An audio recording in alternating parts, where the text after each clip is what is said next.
आज Doubtnut app download करें। Doubtnut पर अपने सभी गणित, रसायन विज्ञान, भौतिक विज्ञान और जीव विज्ञान के डाउट्स का करो सफाया। बस प्रश्न की फोटो खींचो, एक ही प्रश्न को क्रॉप करो और तुरंत वीडियो सोल्यूशन पाओ। अभी डाउनलोड करें। क्वेश्चन हमारे पास है कि असत्य कथन का चयन हमें करना है। देखिए, पहला हमारे पास विकल्प दिया हुआ है कि विस्थापन की दिशा आरोपित बल की दिशा के लंबवत होने पर कार्य संपन्न नहीं होता है।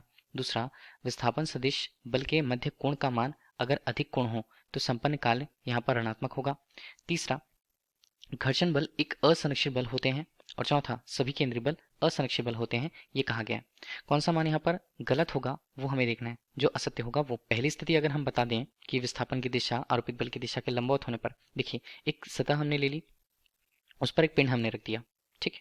अब पिंड पर हमें बल लगाना है। देखिए, पिंड के लिए अगर हम क्या कहें, उसका द्रव्यमान अगर m है तो उसके द्रव्यमान के अनुदिश नीचे की तरफ एक भार बल के रूप में लगेगा, ठीक है। इसे हम क्या लिखें, इसे हम लिखेंगे एम जी के रूप में, ठीक। और ऊपर की दिशा में अगर हम देखें लगने वाले बल को तो वो प्रतिक्रिया बल के रूप में होती है, जिसे हम एन के रूप में प्रस्तुत करते हैं, ठीक। अब अगर किसी माध्यम से हम उस पर बल लगाएं तो बल इस तरह से अगर हमने लगाया, देखिए बल का परिमाण यहाँ पर क्या होना चाहिए, बल कुछ इस तरह से अगर हम लगाएं, ठीक है, एफ के रूप में। अब मान लीजिए उसमें विस्थापन जो होगा, विस्थापन की दिशा आरोपित बल की दिशा के लंबवत अगर है, देखिए अगर हम इसे लंबवत ले लिए कि एक बल हमने क्या लगाया है, एक्स अक्ष की दिशा में लगाया है और विस्थापन यहाँ पर डिस्प्लेसमेंट जो हो रहा है वो ऊपर की दिशा पर हो रहा है, लंबवत हो रहा है, ये कहा गया क्वेश्चन पे। 90 अंश हमने कह दिया, पहला ऑप्शन हमारे पास है। अब इसके अकॉर्डिंग हम देखेंगे तो कार्य का परिमाण क्या होता है ये हमें देखना है। कार्य जो होता है, कार्य W के रूप में, इसका मान होता है एफ डी कॉस थीटा के रूप में, ठीक। जो ये बताता है कि बल बल और उसका विस्थापन, उसके मध्य का कोण। अगर हम कार्य W के रूप में देखें, F का मान हमारे पास F होता है, D का मान D होता है, cos का मान यहाँ पर कितना हो जाएगा, इनके मध्य कोण 90 अंश, तो cos 90 का मान हमारे पास कितना आ जाएगा, ये हमारे पास शून्य होता है। तो हम यहाँ पर कार्य के परिमाण को देखें तो कार्य यहाँ पर शून्य हो जाएगा। और जैसे कहा गया है कि कार्य संपन्न नहीं होता तो ये हमें सही मिल रहा है, ये कथन सही है, ठीक है।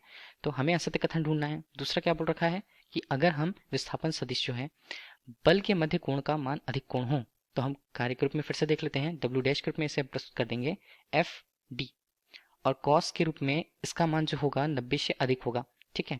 तो 90 से अधिक कोई भी अगर हम मान ले cos के लिए, ठीक है, हम इसे थीटा डैश के रूप में प्रस्तुत कर देते हैं। और थीटा डैश का मान अगर 90 अंश से ज्यादा है या 90 डिग्री से ज्यादा है, वो मान चले जाते हैं cos थीटा डैश के रूप में, किस में आ जाएंगे, मान ऋणात्मक में आ जाएंगे, ठीक है, नेगेटिव पे आ जाएंगे, ठीक है। नेगेटिव पे आएगा तो W डैश का मान भी कितना आ जाएगा, वो भी ऋणात्मक में आ जाएगा, ठीक। तो कार्य का परिमाण यहाँ पर ऋणात्मक हो जाता है। तो जो बोला गया है कि संपन्न कार्य ऋणात्मक होता है तो ये सही है। तीसरा है, घर्षण बल एक असंरक्षित बल होते हैं, ठीक। तो असंरक्षित बल का मतलब ये होता है कि बल के परिमाण से जो ऊर्जा बनती है, ठीक है, ये कार्य का जो परिमाण होता है उसमें वो संरक्षित रहता है, ठीक है। अगर हम ये कहें कि संवेग की बात कर दें, ठीक है, चाहे हम यहाँ पर ऊर्जा की बात कर दें तो ऊर्जा में कोई परिवर्तन नहीं होता, संवेग भी नियत होता है। ये स्थिति होती है संरक्षी बलों की स्थिति, ठीक, संरक्षी बलों की स्थिति, जिसमें हम रेखीय संवेग को नियत मान सकते हैं, ऊर्जा को नियत मान सकते हैं। लेकिन अगर हम घर्षण की बात करें तो घर्षण हमेशा किस माध्यम में, घर्षण एक तरह से किसी भी गति का विरोध होता है, ठीक है, एक बल के रूप में एक विरोधी बल होता है हमेशा। विरोधी बल ये हमेशा देखिए ऊष्मा के रूप में, चाहे हम कह दें ध्वनि के रूप में, या कहीं कहीं हम कह देंगे प्रकाश के रूप में भी ये व्यय हो जाता है। तो एक तरह से अगर हम घर्षण बल की बात करें तो वो संरक्षित बल नहीं है, मतलब असंरक्षित बल है, तो ये भी सही है। लेकिन चौथा ऑप्शन डी देखें कि सभी केंद्रीय बल असंरक्षित बल होते हैं। तो देखिए किसी भी स्थिति पर अगर हम केंद्रीय बलों की तुलना करें, केंद्रीय बल, केंद्रीय बल किसी भी तरीके से हो सकते हैं, ठीक है। अगर हम सामान्य बल को देख रहे हैं, किसी वस्तु के केंद्र पर लग रहा है, ठीक। अगर हम प्रतिक्रिया बल को ले लें, वो किसी वस्तु के केंद्र पर लग रहा है, तो केंद्र पर जिस बिंदु के परितः अगर हमें उस पिंड को घुमाना है, घूर्णन कराना है या विस्थापित करना है स्थानांतरित रूप से, ऐसे बल हमेशा संरक्षित प्रकृति के होते हैं, ठीक है। संरक्षित प्रकृति का इसका मतलब होता है कि किसी भी प्रकार की ऊर्जा या संवेग में परिवर्तन यहाँ पर नहीं होता है, ठीक है, केंद्रीय बल की उपस्थिति में। तो ये संरक्षित प्रकृति के होते हैं हमेशा। जबकि यहाँ पर बोला है कि ये असंरक्षित बल होते हैं, तो ये हमारे लिए गलत होगा। हमें असत्य कथन का ही चुनाव करना था, तो विकल्प डी जो होता है हमारे लिए असत्य कथन है। Thank you. कक्षा 6 से 12वीं से लेकर नीट, IIT, JEE वो एडवांस के लेवल तक 1 करोड़ से ज्यादा छात्रों का भरोसा।